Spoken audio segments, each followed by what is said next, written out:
On se croirait dans une forêt tropicale. Les tiges sont tellement flexibles. Émilie, ça y est, j'ai choisi le mien. Et moi, je vais prendre celui-là. Il me paraît bien. J'ai choisi mon outil. Émilie, tu me passes la scie, s'il te plaît? Avec la hache, j'y suis encore demain. Alors, il est coriace. J'ai beau tirer de tout mon poids. Et c'est super souple. Ça paraît très fin comme ça, mais pour le casser... Tu peux toujours rêver. Non. C'est tellement fin, on se dit qu'en 2 coups de scie, on va lui faire son compte. Mais rien du tout.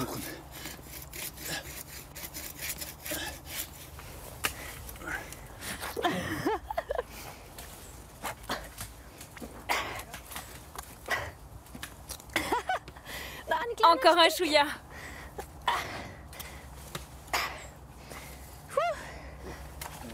C'est quoi ce carnage? Bah, je sais pas trop. Quel travail de pro. Il ne tient plus que par 3 fibres.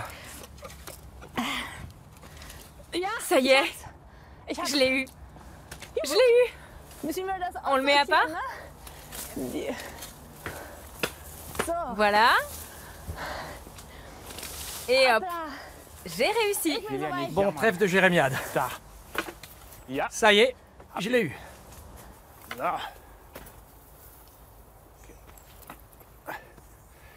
Bienvenue dans Xenius. Comme vous venez de le constater, le bambou est très léger tout en étant incroyablement solide. Il est tellement résistant qu'il pourrait apparemment rivaliser avec l'acier. Du coup, nous aimerions savoir si le bambou est le matériau du futur. Au premier abord, le bambou semble n'avoir que des qualités. Mais l'acier vert, comme on le surnomme, est-il aussi écologique que ça? C'est ce que nous allons essayer de découvrir. Le bambou est peu exigeant et robuste. Mais il y a environ 25 ans, un phénomène inattendu s'est produit. Partout dans le monde, des millions de bambous sont morts après une floraison subite.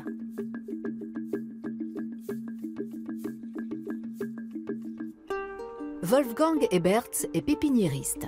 Il a assisté à cette disparition simultanée à grande échelle et a voulu en connaître la cause. Il s'est d'abord intéressé à la diffusion du bambou. La plante est originaire des régions tropicales et subtropicales d'Asie, d'Afrique et d'Amérique. Mais elle s'adapte aussi très bien au climat tempéré d'Europe. La Ligurie, en Italie, offre par exemple au bambou des conditions idéales.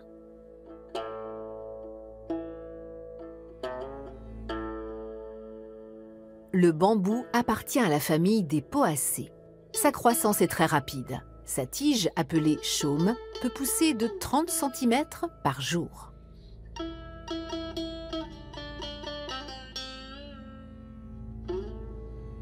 Flexible, le chaume du bambou n'en est pas moins robuste.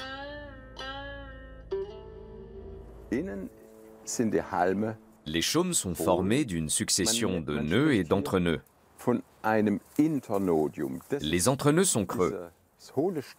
Et les nœuds contribuent à sa robustesse. Ce sont eux qui confèrent au bambou sa grande solidité. C'est la raison pour laquelle le bambou est utilisé pour les échafaudages et comme matériau de construction.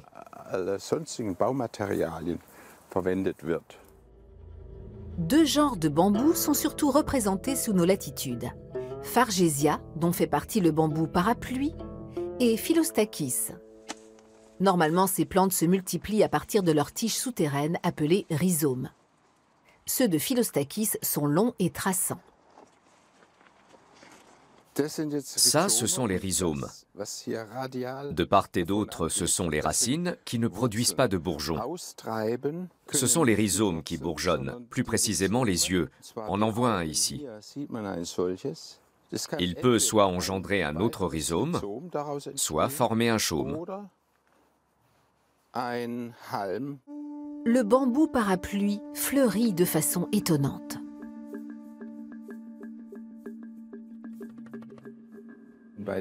Chez les bambous, la floraison signifie la mort.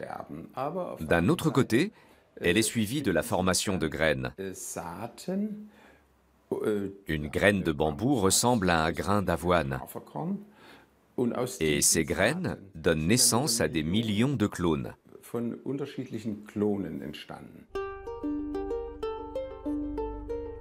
Il y a plus d'un siècle, le botaniste Ernest Henry Wilson rapporte à Boston le bambou parapluie découvert lors d'un voyage en Chine. Plus tard, ces clones arrivent en Europe via le Danemark avant d'être diffusés dans le monde entier. C'est la raison de la disparition massive des bambous parapluies dans les années 1990. Programmés génétiquement, ils fleurissent puis meurent de façon quasi simultanée. Par chance, cette floraison n'a lieu que tous les 70 ans environ. Mais pourquoi à un tel intervalle? Mystère. Lors d'une conférence, j'ai interpellé 3 scientifiques qui étaient présents. Restez voir là tous les 3 et expliquez-moi cette histoire de floraison. Le Chinois s'est embrouillé dans ses explications, l'Américain a évoqué les taches solaires, et le 3e, à la fin, ils ont éclaté de rire en avouant « Pour être honnête, on n'en sait rien ». Les bambous conquis de haute lutte par Émilie et Adrian proviennent d'une petite bambouseraie du Bade-Wurtemberg. À l'Institut de technologie de Karlsruhe, ils vont maintenant observer ces plantes de plus près. Pour comprendre ce qui fait la spécificité des bambous, nous allons examiner leurs fibres. Et pour ça, il va d'abord falloir raccourcir les chaumes. Ils sont beaucoup trop longs. Allons-y. La scie.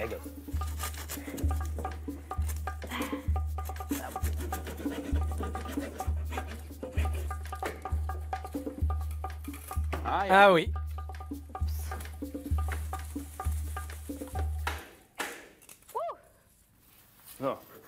Forcément, je ne vois pas grand-chose. Les tiges sont compartimentées. Ah, regarde. Qu'est-ce que c'est? Ça ressemble à des fibres.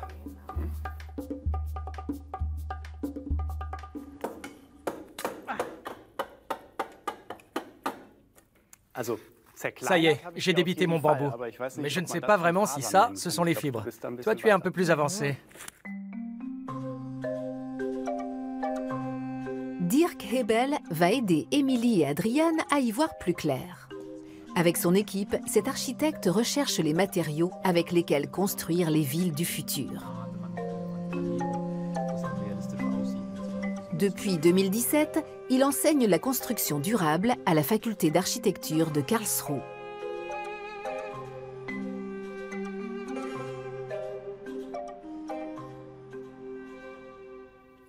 Et voici le matériau sur lequel notre expert travaille actuellement. Un composite constitué principalement de fibres de bambou censé remplacer l'acier. C'est nettement plus lourd qu'un chaume de bambou. Nous avons extrait quelques fibres. C'est ce qui vous sert de matériau de base? Oui, nous procédons exactement de la même façon, sauf que nous travaillons avec d'autres espèces de bambou. Tenez, j'ai ici quelques exemples. Ça, c'est un bambou qui pousse dans le sud-est asiatique, dont le diamètre est un peu plus grand que le vôtre. Nos bambous sont allemands. Nous les avons récoltés à Karlsruhe. Le climat en Allemagne n'est pas idéal pour les bambous. Mais comme vous pouvez le constater, ce que vous avez fait est correct. Nous découpons le bambou en lamelles de plus en plus fines, comme vous l'avez fait. Il faut d'abord enlever la peau, l'enveloppe, qui est très cireuse et que nous ne pouvons pas utiliser. Ensuite, comme avec vos lamelles... Enfin, moi, c'est plus du petit bois que des lamelles. Toujours est-il que le matériau qui sert de base pour nos recherches, c'est le bambou débarrassé de sa peau. On le fend, on le découpe en lamelles, de façon à obtenir ce qu'on appelle des faisceaux de fibres. Et on les fait sécher. Tout à fait. Nous devons d'abord sécher le matériau pour le débarrasser de son humidité. L'objectif est d'éviter qu'il pourrisse par la suite et de prévenir le développement des bactéries et des champignons. Nous évacuons donc l'eau du bambou. Tiens, je te le passe, Émilie. Ça pèse son poids, hein? C'est dense, dis donc. Oui. Comme vous pouvez le constater, cette planche est nettement plus lourde que les fibres à l'état brut. Il s'agit, comme vous l'avez dit, d'un composite qui contient environ 90% de matériaux fibreux. Nous le mélangeons avec de la résine naturelle autant que possible. Des recherches sont en cours, notre objectif étant de produire un matériau 100% biogène. Une fois le mélange effectué, nous le mettons sous presse, ce qui a pour effet d'augmenter la densité du matériau. Nous le comprimons. Et vous l'avez bien senti quand vous l'avez eu dans les mains, c'est nettement plus lourd que les fibres brutes. Vous avez employé le terme biogène, c'est-à-dire que les composants sont le plus naturels possible. Oui. Du coup, comment être sûr que votre matériau ne va pas se dégrader? Il faut qu'il tienne dans le temps. La clé réside dans sa densité. Vous pouvez aisément imaginer que si ce matériau est comprimé au point de ne contenir aucune bulle d'air, l'eau ne peut pas y pénétrer, pas plus que les bactéries et les champignons ne peuvent s'y nicher.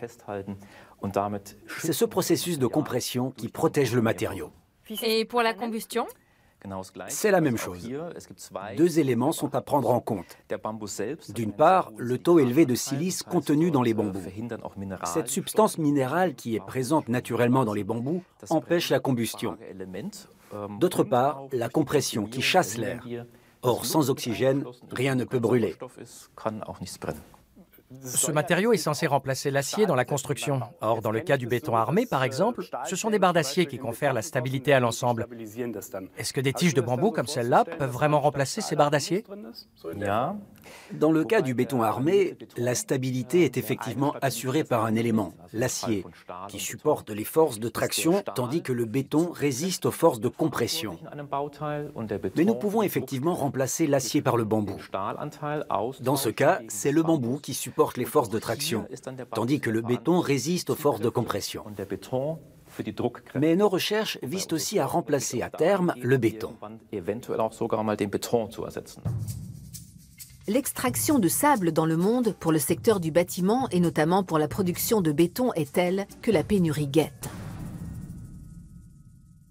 Nous ne disposerons plus à l'avenir d'autant de matières premières, à savoir un sable facile d'utilisation.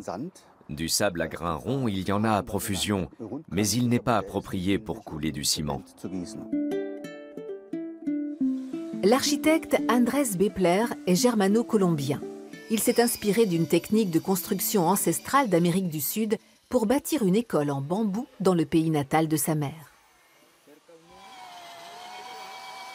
Le projet a permis à des jeunes gens issus de familles socialement défavorisées de se former à la charpenterie ainsi qu'à la menuiserie.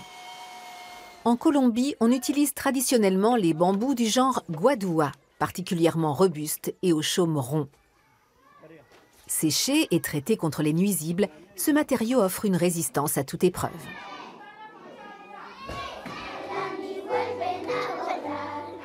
Il faut attendre 8 ans avant la première récolte, un temps relativement long. Mais une fois que la plante a atteint sa taille adulte, le cycle de récolte est raccourci. En l'espace de 6 mois, les nouveaux chaumes peuvent atteindre une hauteur de 18 à 35 mètres. Mais faute d'études à long terme, difficile d'évaluer la fiabilité du matériau.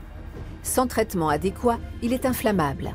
Et comme tout produit naturel, le bambou n'est pas calibré. Un inconvénient certain par rapport aux autres matériaux de construction. L'architecte est néanmoins convaincu par les qualités du bambou. Si on l'utilise correctement, en tenant compte de ses caractéristiques, ce matériau peut, sous sa forme naturelle ronde, avoir une durée de vie de 200-250 ans. Une robustesse dont cette école devra faire la preuve. À présent, nous allons, grâce à cette formidable machine de traction-compression à vis, comparer la résistance du bambou avec celle de l'acier. Tiens, tu me les passes? Sur quoi se base-t-on pour comparer? La tige en bambou est nettement plus épaisse que celle en acier. Tout à fait. C'est pourquoi nous comparons ces deux échantillons, le bambou et l'acier, exclusivement sur la base de leur poids. Autrement dit, cette tige en acier pèse autant que cette baguette en bambou. Nous allons exercer une traction dans les deux directions et nous verrons lequel des deux matériaux cède en premier. C'est une information importante pour la construction. Oui, puisque nous mesurons ainsi la charge que peut supporter tel ou tel élément. Alors voyons si le bambou l'emporte et résiste plus longtemps que l'acier. C'est parti.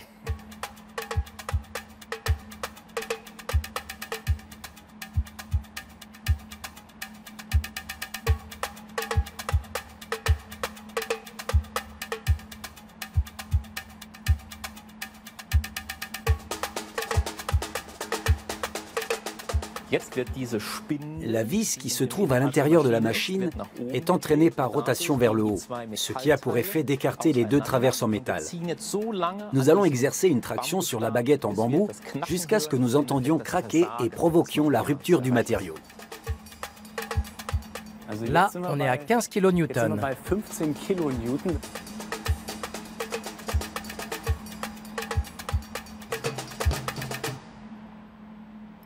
Ah! Ça y est, là, sur le côté. Oui, nous avons entendu le matériau craquer. Il y a donc une réduction de la traction.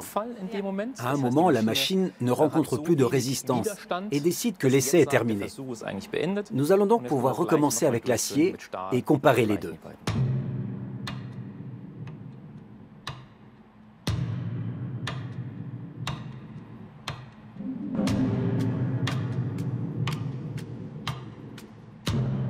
Quel suspense! Qui va gagner, l'acier Ou le bambou?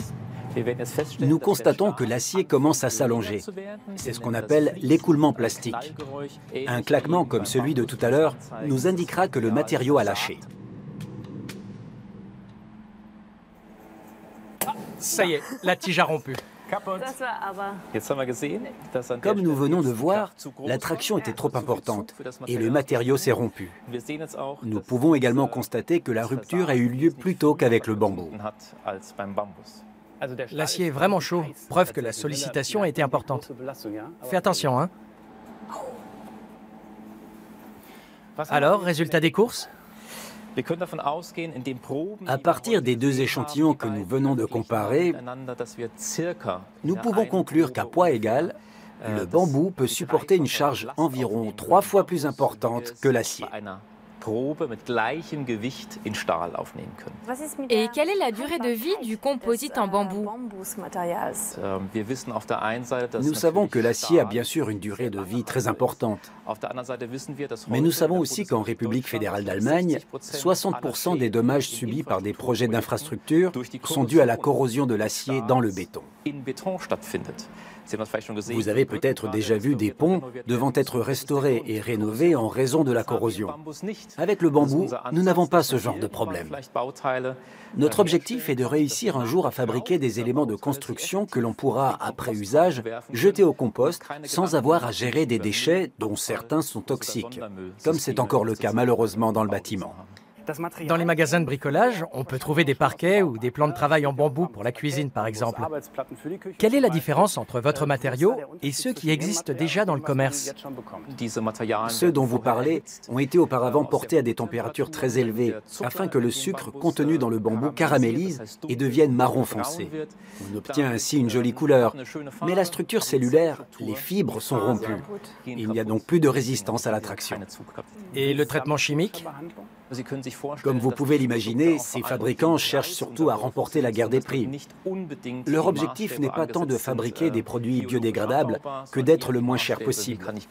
Et cette course à l'échalote se fait toujours malheureusement au détriment de la santé. Dans cette salle de sport ouverte 7 jours sur 7, le parquet en bambou est soumis à des impacts permanents. Mais quel est l'impact sur la santé humaine des revêtements de sol naturels fabriqués industriellement? Le rédacteur en chef d'un magazine de consommateurs nous répond. Il y a plusieurs cas de figure. Premièrement, il y a les pollutions d'origine naturelle telles que nous les connaissons avec les parquets. C'est le cas des terpènes qui ont un pouvoir allergisant. Mais avec le bambou, la question ne se pose pas. Le second problème peut provenir de la transformation, de l'usinage du parquet. Il y a d'une part les émissions des cols et d'autre part les émissions des différentes couches. À ce jour, aucun test complet n'a été réalisé sur les parquets en bambou, ce qui n'empêche pas le secteur d'étendre son offre depuis quelques années. Le parquet en bambou présente quelques avantages sur le bois. La version en bambou massif, composée de fibres pressées, peut être poncée plusieurs fois et affiche une dureté de 9,6, soit 3 fois supérieure à celle du chêne.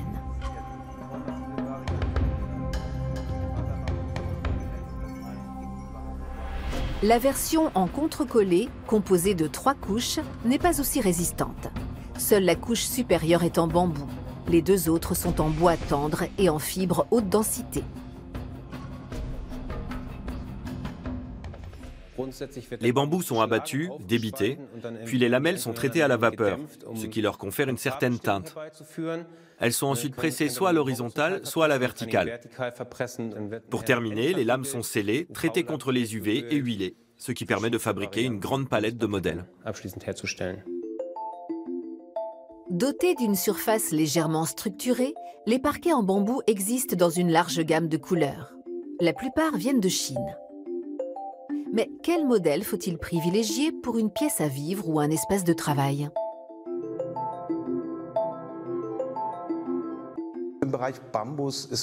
Je conseille plutôt d'opter pour du bambou massif, parce qu'on peut le poser partout, y compris dans la cuisine, et parce qu'il résiste très bien à l'humidité.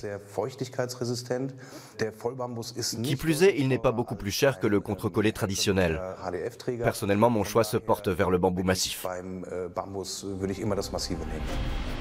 Massif ou contrecollé, le bambou se pose aussi facilement que n'importe quel autre parquet.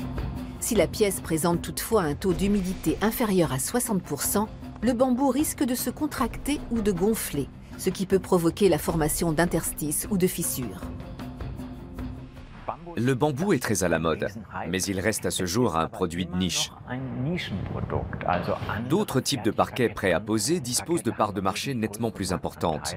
Mais si l'on considère sa progression, force est de constater que le marché du parquet en bambou se développe à une vitesse prodigieuse. Comparé à des essences locales, le bambou présente une empreinte écologique contrastée. Bien qu'il puisse être cultivé de manière durable, son importation sur de longues distances n'agit pas en faveur de l'environnement. Au cours de notre test, ce composite en bambou a mieux résisté à la traction que l'acier. Bravo, votre objectif est atteint. Mais il reste encore à clarifier certaines questions. Le jour où le monde entier décidera d'utiliser votre matériau de construction, à quoi faudra-t-il s'attendre? Est-ce que vous déboiserez toutes les forêts équatoriales pour pouvoir cultiver votre bambou?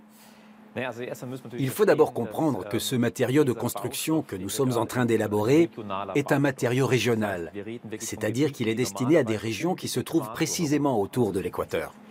L'idée de concevoir un tel matériau a été suscitée par les prévisions démographiques. Dans ces pays, dans ces régions autour de l'équateur, on prévoit une croissance record de la population urbaine. Or, ces populations n'ont la plupart du temps pratiquement pas accès aux matériaux de construction que nous utilisons. Il faut savoir que sur les 54 pays qui composent l'Afrique, 2 seulement produisent de l'acier en quantité suffisante. Tous les autres doivent l'importer. Donc, selon vous, théoriquement, il y aurait suffisamment de surface agricole pour cultiver le bambou et le substituer à l'acier? Nous devons évidemment veiller à ne pas entrer en concurrence avec les cultures vivrières. Mais il faut savoir que le bambou est une plante dite pionnière. Elle pousse généralement sur des sols qui ne sont pas exploitables pour la production agricole. Et qu'en est-il du bilan carbone? Comme on l'a déjà dit, le bambou pousse extrêmement vite et fixe donc énormément de CO2. Il en a besoin pour assurer sa croissance. Et tout matériau fabriqué à partir du bambou stocke évidemment à son tour ce dioxyde de carbone. Tout l'enjeu consiste donc à maîtriser nos émissions de CO2 pendant la phase de production. Autrement dit, le bilan carbone doit être calculé de sorte que la quantité de CO2 rejetée au cours de la production soit inférieure à celle stockée dans le matériau. Il s'agit non seulement de faire la comparaison avec les autres matériaux, mais aussi de se demander, par exemple, s'il est raisonnable d'exporter ce matériau par bateau dans le monde, en sachant que l'on brûle ainsi des énergies fossiles, actuellement en tout cas. Notre bilan carbone est donc perfectible. Le bambou l'emporte néanmoins sur l'acier. Tout dépend de la façon dont il est produit. Généralement, la production d'acier demande des températures très élevées. Or, nous utilisons encore actuellement des énergies fossiles émettrices de CO2, tandis que notre matériau fixe le CO2. C'est très prometteur en tout cas. Un grand merci et tous nos vœux de réussite. Merci. Merci et bonne continuation. Le bambou paraît bel et bien être une matière première à fort potentiel. Affaire à suivre. C'est le moment de se quitter. À la prochaine. Salut.